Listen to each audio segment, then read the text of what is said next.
আমরা এখন দাঁড়িয়ে আছি बोरीवली ন্যাশনাল পার্ক। মুম্বাইয়ের এটা আরো একটা অত্যন্ত জনপ্রিয় এবং বিখ্যাত জায়গা। Cave number 1। তো সিঙ্গেল পাথরকে পাহাড়কে কেটে কত সুন্দর গুম্ফা টাইপের বানানো, শিবলিঙ্গ টাইপের। আর এর সাইডে দেখো কত সুন্দর দেবদেবীর মূর্তি টাইপের করা আছে, সব বিভিন্ন রকমের। হচ্ছে কেভ নাম্বার 3। এটাই হচ্ছে সব থেকে ভালো এবং সব থেকে সুন্দর কেভ। দেখো এর কারুকার্য আর কলা শিল্পটা কিন্তু খুব সুন্দর, একদম পুরো একটা সিঙ্গেল পাথরকে কেটে এটা বানানো তখনকার দিনে। পিলিয়ারগুলোর গায়ে দেখো সুন্দর সুন্দর নকশা কাটা ডিজাইন করা। আর এটাই সেই কেভ, দেখো কত সুন্দর কারুকার্য ডিজাইন করা। ও আর সঙ্গে তো ওখানে বিরাট আকারের একটা বুদ্ধ মূর্তি আছে তৈরি করা, পুরো অল জুড়ে এত সুন্দর ডিজাইন আর নকশা। শুধু তখনকার দিনে কিন্তু একটা ভাবার ব্যাপার, পুরো অল জুড়ে। দেখো এই অলেও একটা বুদ্ধ মূর্তি আছে বিরাট বড়, আর সেম ডিজাইনের সব জিনিস তৈরি করা।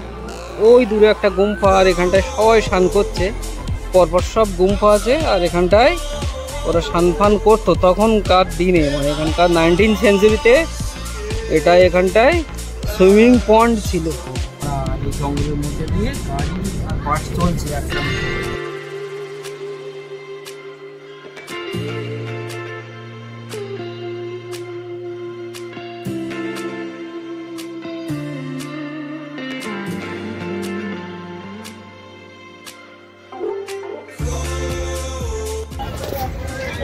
আরও একটা সকালে সবাইকে স্বাগত জানাই। আমরা এখন দাঁড়িয়ে আছি সঞ্জয় গান্ধী ন্যাশনাল পার্ক বা बोरीवली ন্যাশনাল পার্ক। মুম্বাইয়ের এটা আরও একটা অত্যন্ত জনপ্রিয় এবং বিখ্যাত জায়গা। 20 একর জায়গার উপরে অবস্থিত এই ন্যাশনাল পার্কটা। তো এর মধ্যে অনেক কিছু দেখার আছে, প্রচুর গুম্ফা আছে, বৌদ্ধ স্তূপ আছে এবং টাইগার আর ডিয়ার আর লায়ন তো আছেই আছে। চলো পুরো সাফারিটা দেখবো আমরা। এর ভিতরে অনেক কিছু আছে, ঢুকে তোমাদের সব দেখাচ্ছি, দেখতে থাকো আর সঙ্গে থাকো। এখানে তোমরা আগে থেকে টিকিট কেটে আসতে পারো। দেখতে পাচ্ছ এই ওয়েবসাইটে নাম্বার দেওয়া আছে, নাম দেওয়া আছে। এই ওয়েবসাইট থেকে টিকিট বুক করতে পারো এবং কাউন্টারের সামনে আছে নিয়মাবলী পুরো এখানটায় মারাঠি আর হিন্দিতে লেখা আছে। টিকিটের রেট দেখো এখানটায় দেওয়া আছে, পার্সন অ্যাবাভ 12 চেয়ার 94, চিলড্রেনদের 50, সাইকেল 81, আর বিভিন্ন রেট দেওয়া আছে সব এখানটায় উপর থেকে নিচে পর্যন্ত। তো কারোর যদি দরকার লাগে ওই জন্য চারটা দিয়ে দিলাম আমি। টিকিট তো কেটে নিয়েছি, দেখো আমাদের দুটো আছে, ওই জন্য তোমার 188 নিয়েছে। অর্থাৎ একজনের টিকিট কত হবে ডিভাইডেড করলে তোমরা পেয়ে যাবে। আর পার্কের পুরো যে কত বড় এরিয়া জুড়ে পার্কটা আছে তার এটা হচ্ছে ম্যাপ। বাস সাফারির জন্য এখানে আলাদা করে টিকিট নিতে হবে, মানে তোমার মূল গেট এই, আর মূল গেটের পাশ থেকে বাস সাফারির জন্য আলাদা টিকিট পাবে। এটা হচ্ছে পুরো ট্যুরিস্ট ম্যাপ, কোথায় কি আছে সব দেখতে পাবে, মানে প্রথম থেকে শেষ পর্যন্ত কোথায় কি আছে সমস্তটাই এখানটায় দেখা যায়। তো দেখতে পাবে এখানটায়। আমরা একদম শেষে আছে কানেরি কেভ আছে, দেখো একদম ও উপরে, সব থেকে উপরে আছে কানেরি কেভ। ওখান থেকে দেখতে দেখতে আমাদের আস্তে আস্তে নামতে হবে। তারপর বাঘ সাফারি আছে, সব বিভিন্ন জিনিস দেখতে দেখতে আস্তে নামতে হবে। জঙ্গল সাফারির জন্য এই বাসগুলোই নিয়ে যায়।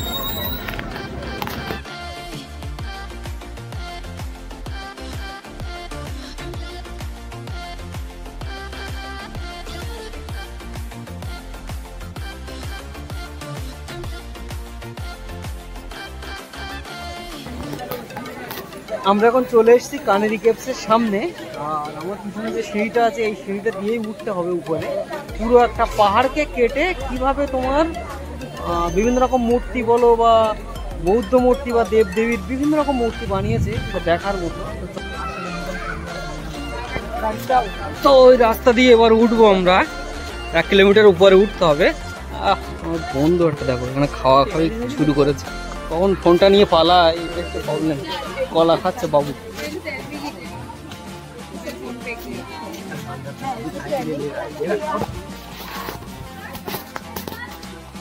সিঁড়িটা খুব বেশি চড়াই না, মনে হবে যেন বিরাট কঠিন, বিরাট ওঠাটা বিরাট টাফ, কিন্তু খুব একটা কিন্তু অসুবিধার ব্যাপার না, কিন্তু আসাটা।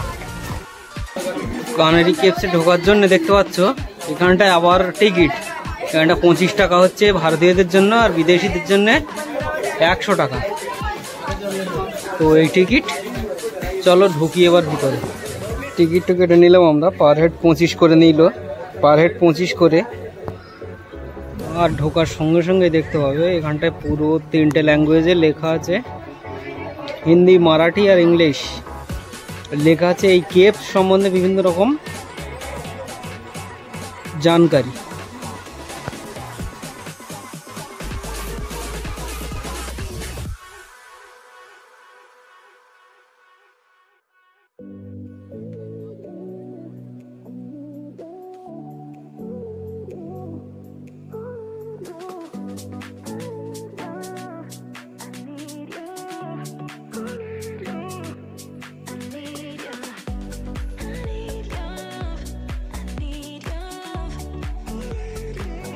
তো চলো ভিতরে ঢুকি, এখন দেখি এর মধ্যে কি আছে। একটা আনফিনিশড কেভ দেখতে পাচ্ছ, পুরোপুরি ফিনিশড নয়। Cave number 1। এরকম 100টিরও বেশি কেভ আছে এখানটায়। তো আমরা এখন যাব দ্বিতীয় কেভের দিকে, চলো। এটা হলো কেভ নাম্বার 2। তো চলো আমরা ভিতরে ঢুকে দেখি কি আছে এখানটায়।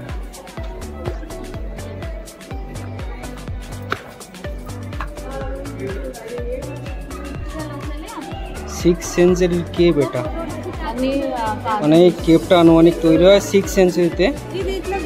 আর সব লেখা আছে এটা 3টে ল্যাঙ্গুয়েজে। ওর একটা দেখো সিঙ্গেল পাথরকে, পাহাড়কে কেটে কত সুন্দর গুম্ফা টাইপের বানানো। আর এগুলো দেখো পুরো একটা শিবলিঙ্গ টাইপের তৈরি করা, শিবলিঙ্গ টাইপের। আর এর সাইডে দেখো কত সুন্দর দেবদেবীর মূর্তি টাইপের করা আছে, সব বিভিন্ন রকমের। কত সুন্দর দেবদেবীর মূর্তি টাইপের সব খোদাই করা। এটা সিঙ্গেল পাথরকে কেটে, মানে এটা কিন্তু সম্পূর্ণ একটা পাহাড়, এটাকে কেটে এত সুন্দর একটা তৈরি করা। আর একটা সিঙ্গেল পাথরকে কেটে কেটে কিন্তু বানানো এগুলো। মানে দেখো কত সুন্দর পাথর খোদাই করে বৌদ্ধ মূর্তি তৈরি করা, দেয়ালের গায়ে সুন্দর পাথরের মূর্তি কেটে বৌদ্ধ মূর্তি তৈরি করা। আর এই সুন্দর ডিজাইন কারুকার্য দিয়ে এখানটায় কেভটা তৈরি হয়েছে, খুব সুন্দর দেখতে লাগছে। আর এটা হচ্ছে কেভ নাম্বার 3। এটাই হচ্ছে সব থেকে ভালো এবং সব থেকে সুন্দর কেভ। দেখো এর কারুকার্য আর কলা শিল্পটা কিন্তু খুব সুন্দর, একদম পুরো একটা সিঙ্গেল পাথরকে কেটে এটা বানানো তখনকার দিনে। পিলিয়ারগুলোর গায়ে দেখো সুন্দর সুন্দর নকশা কাটা ডিজাইন করা, বিভিন্ন ঠাকুর দেবতার মূর্তি করা। আর সেই সঙ্গে এখানটায় বিভিন্ন রকম যে কেভ সম্বন্ধে এখানটায় লেখা আছে, হিন্দি বা সম্বন্ধে সমস্ত রকম আলোচনা এখানটা দেওয়া আছে। বিরাট বড় একটা বুদ্ধ মূর্তি তৈরি করা আছে দেখো কেভের মধ্যে। আর পুরো ওয়াল জুড়ে বিভিন্ন রকম ডিজাইন, খুব সুন্দর সুন্দর ডিজাইন, বুদ্ধর মূর্তি। আর এটাই সেই কেভ, দেখো কত সুন্দর কারুকার্য ডিজাইন করা। ও সিলিং থেকে শুরু করে পুরো কেভ জুড়েই করা আছে বিভিন্ন রকম ডিজাইন। আর একদম গিয়ে দেখতে হবে বিরাট একটা শিবলিঙ্গ টাইপের তৈরি করা এখানটা।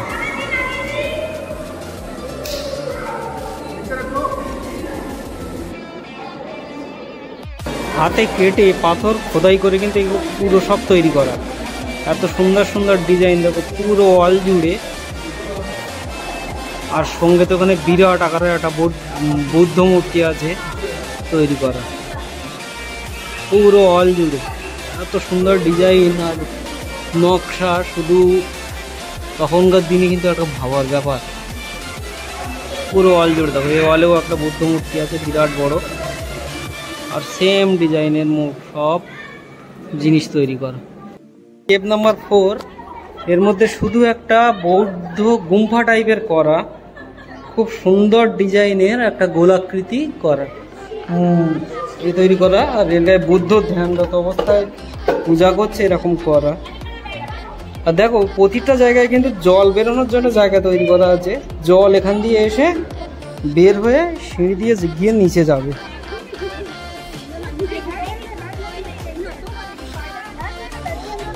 এই সিঁড়ি দিয়ে এখান দিয়ে সব জল, পুরো গ্রিনারি। আর এখানে এই এরিয়া জুড়ে কিন্তু টোটাল 100-র উপরে গুম্ফা আছে। এরকম সিঁড়ি আছে, সিঁড়ি দিয়ে আস্তে আস্তে উপরের দিকে যেতে হবে, খুব টাফও নয় কিন্তু। পাহাড়ের উপরে সবাই উঠছে দেখো।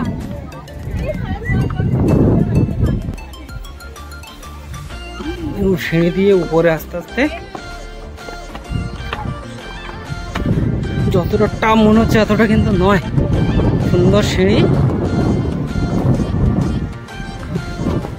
ও ভিউ, হটে সুন্দর ভিউ দেখো, শুধু এখান দিয়ে শহরটায় কত সুন্দর লাগছে। পুরো পাহাড় জুড়ে ছোট ছোট গুম্ফা, আর দেখো পাহাড়ের উপর দিয়ে যাওয়ার জন্য এরকম রাস্তা তৈরি করে, এরকম সুন্দর রাস্তা তৈরি করা এখান দিয়ে যাওয়ার জন্য। স্লিপারে কিন্তু খুব একটা নয় রাস্তাগুলো, যেখানে যাবে এরকম ছোট ছোট গুম্ফা, আর তার প্রকৃতি এরকম, ভিতরে খুব একটা কিছু নেই, শুধু সিঙ্গেল একটা পাহাড়কে কেটে কেটেই বানানো এত কিছু। এইখানটায় সিঁড়ি দিয়ে এরকম ভাবে ধাপ বেয়ে হয়ে প্রতিটা, এটা হচ্ছে 60 নম্বর গুম্ফা। দেখো মানে এইরকম প্রতিটা জায়গায় আলাদা আলাদা গুম্ফা, আর বিভিন্ন রকম বৌদ্ধরা হয়তো থাকতো এখানে।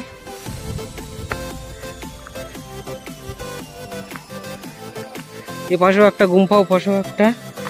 150-র উপর এখানটায় ছোট বড় গুম্ফা আছে, সামনের গুলোই একমাত্র বড় বড়, আর সবগুলো ছোট খাটো।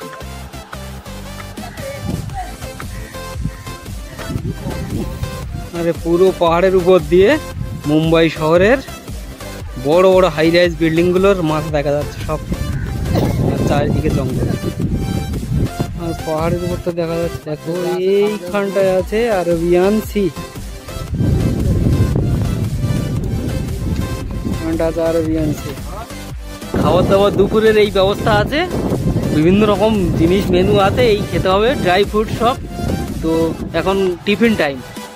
এগুলো দেখো ওয়াটার রিজার্ভার টাইপের তৈরি করা, মানে আগে এখানটায় যখন গুম্ফা ছিল তখন পাহাড়ের উপর থেকে সমস্ত জল আসতো, আর এখানটায় ওয়াটার রিজার্ভার টাইপের তৈরি করা, মানে এখানটায় রিজার্ভ হতো, জল রিজার্ভ করে খাওয়ার জন্য ইউজ করা হতো। আর পাশে দুটো দেখো গুম্ফা, 3টে গুম্ফা পরপর এখানটায় আছে। তো যে কলোনি ছিল এখানটায়, তার এটা কিন্তু পন্ড, বা এখানটায় দেখো কত সুন্দর ঝর্ণা টাইপের তৈরি করা। ওই দূরে একটা গুম্ফা, আর এখানটায় সবাই স্নান করছে, পরপর সব গুম্ফা আছে। আর এখানটায় ওরা স্নান ফান করতো তখনকার দিনে, মানে এখানকার 19 সেঞ্চুরিতে এটা এখানটায় সুইমিং পন্ড ছিল।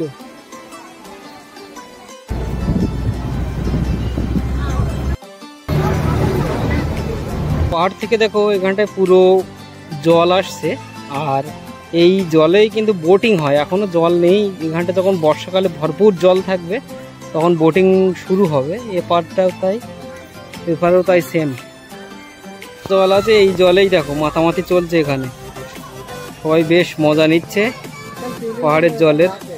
আমরা যাব সাফারি দেখনে কে লিয়ে, অর্থাৎ দেখো বাঘ দেখার জন্যে। বাঘ, সিংহ বা ডিয়ার এখানটায় সামনে আছে, যেখানটায় বাসে করে যেতে হয়। তো চলো ওখানেও কত নেয় কি বৃত্তান্ত ওখানেও দেখি, আর ওখানটা দেখে তোমাদের জানাচ্ছি ওখানেও বা কত নিচ্ছে। চলো, আমাদের টিকিট দেখো কেটে নিয়েছে আমরা, 124 টাকা করে পার হেড নিয়েছে। আর এই বাসে করে আমাদের যাব আমরা জঙ্গল সাফারি করতে। আর ওই সামনে কাউন্টার থেকে আমরা কেটেছি টিকিট। এরকম বাসে করে আমাদের নিয়ে যাচ্ছে। আর ওই দেখো দূরে হরিণ ঘুরে বেড়াচ্ছে। আর পুরো ওই পাশে ওয়াইল্ড লাইফ, মানে সাইডে জঙ্গলে হরিণ বাঘ এগুলো পুরো ছাড়া। এই জঙ্গলের মধ্যে দিয়ে গাড়ি আর বাস চলছে একটা। দেখো সিংহ শুয়ে আছে, দেখো পুরো একদম ওয়াইল্ড লাইফ। ওই শুয়ে আছে সিংহ।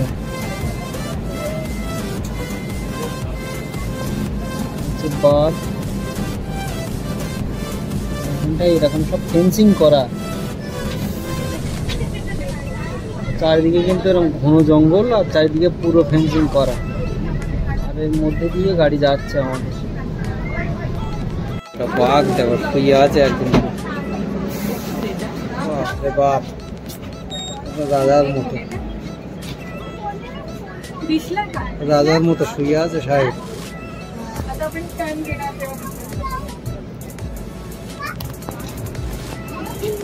বাবু দেখছে, দেখো না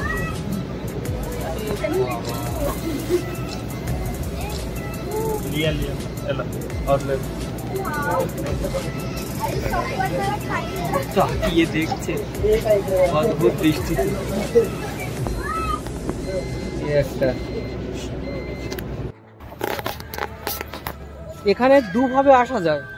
প্রথম হচ্ছে তোমরা মুম্বাইয়ের যে কোনো জায়গা থেকে বরিবলি স্টেশন আসতে পারো। বরিবলি স্টেশন থেকে হাঁটা পথে 10 মিনিট, আর অটোই পার হেড 15 টাকা কি 20 টাকা করে নেবে। যদি অনেক লোক থাকো তো পেয়ে যাবে। আর বাস ওখানটায় আসে, কিন্তু বাসের ভাড়া কত আমি জানি না, বলতেও পারছি না যে কত নেবে বাসে। আর এখানে আসার পর 2 রকমের সাফারি পাবে। প্রথম হচ্ছে এদের নিজেদের বাস, যেটা তোমার এসি বাস, 50 টাকা করে পার ডে পার হেড ভাড়া নিচ্ছে। আর নন এসি বাস, গভর্নমেন্টের বাস, সেটা হচ্ছে 10 টাকা করে পার হেড ভাড়া কেপে যাওয়ার জন্যে। তো আমার মনে হয় প্রেফার করবে নন এসি বাসটাই। আর তারপরে বাস জঙ্গল সাফারির জন্য আলাদা টাকা, সব জিনিসের জন্য আলাদা আলাদা টাকা। তো একদিনের এই ছোটোখাটো ট্যুর প্ল্যানে মোটামুটি 200 থেকে 250 টাকা তোমাদের খরচ হতে পারে। মুম্বাইয়ের মেন ল্যান্ডের মধ্যে এত বড় একটা জায়গা, 20 একরের উপরের জায়গা, তোমার পুরো গ্রিন। তো মানে নিঃসন্দেহে বলাই যেতে পারে যে মুম্বাইয়ের ফুসফুস এই বরিওয়ালি ন্যাশনাল পার্ক। সাইকেলের স্ট্যান্ড, এখান থেকে সাইকেল ভাড়া নিতে পারো। এই পুরো গ্রিনারির মধ্যে তোমরা সাইকেল ভাড়াও পেয়ে যেতে পারো। পার 2 ঘন্টায় 80 টাকা এখানটায় চার্জ করে সাইকেলের জন্যে। আর আজ এ পর্যন্তই, ভিডিও আর বড় করব না। সবাই ভালো থাকবে, সুস্থ থাকবে। আজকের মতো টাটা।